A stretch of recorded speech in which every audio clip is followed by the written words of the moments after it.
Now, there's also not just, threats to democracy by dictatorships and autocrats, but also illiberal democracy as well. Yeah. He has called the president of China a dictator, and they're sticking with it. He is also hosting, as we speak, the Prime Minister of India, Modi, who is considered autocratic. Hello everyone and welcome to The Corner.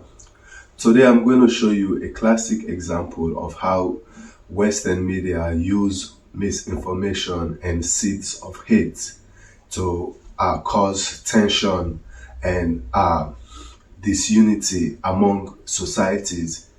Before we go to this video, let me highlight some points that I want you to look for. One, they are trying to make certain instances about Indian society. Two, they are highlighting the diversity in Indian society, but in a negative aspect. They are not trying to highlight these diversities and make them know that they can use it to their advantage. They are trying to use misinformation and seeds of hate to fuel disputes in Indian economy have surpassed the United Kingdom, and India is a major player in a emerging multipolar world order. So this is a deliberate attempt by Barack Obama.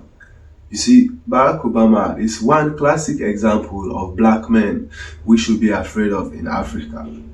Because Barack Obama is not really a black man, you see, because all of what he has done on our continent. Me, here in this corner, I disown Barack Obama. He's not my African brother. Because the reason for my statement is the gang he led against Muammar Gaddafi to destroy the most prosperous country in Africa. You see, I had a full confidence in this man that he was the president of the United States, that he will not allow that to happen to the motherland. Or at least a liberal Democrat. What is the point, I guess, or how should a president engage with those kinds of leaders, either in the naming of them or in the dealing with them? Look, it's complicated. The president of the United States has a lot of equities. And when I was president, I would deal with figures, in some cases who were allies, who, if you pressed me in private, do they run their governments and their political parties in ways that I would say are ideally democratic? I'd have to say no. You want to name names? No, of course not. But you had to do business with them because they're important for national security reasons. There are a range of economic interests. I dealt with China to get the Paris Accords done. I dealt with Modi to get the Paris Accords done, because I think climate change is something that transcends any particular momentary issues. It's a problem that humanity's got to deal with over the next several decades in a serious way.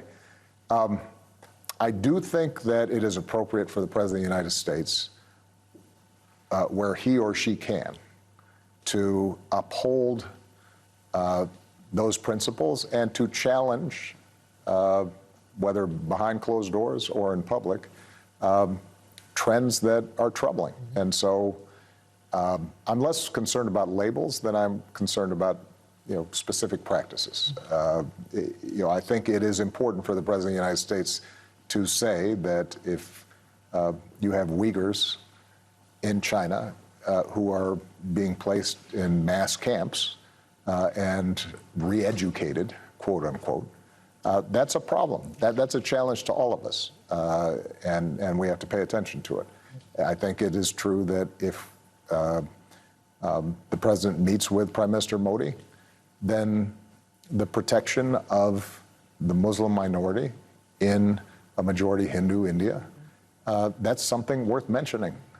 Because, and by the way, if I had a conversation with Prime Minister Modi, who I know well, part of my argument would be that if you do not protect the rights of ethnic minorities in India, then there is a strong possibility India at some point starts pulling apart. And we've seen what happens when you start getting those kinds of large internal conflicts. So that would be contrary to the interests not just of Muslim India, but also Hindu India. So, if you think Obama is a trustworthy and good black man, let me know in the comment section below.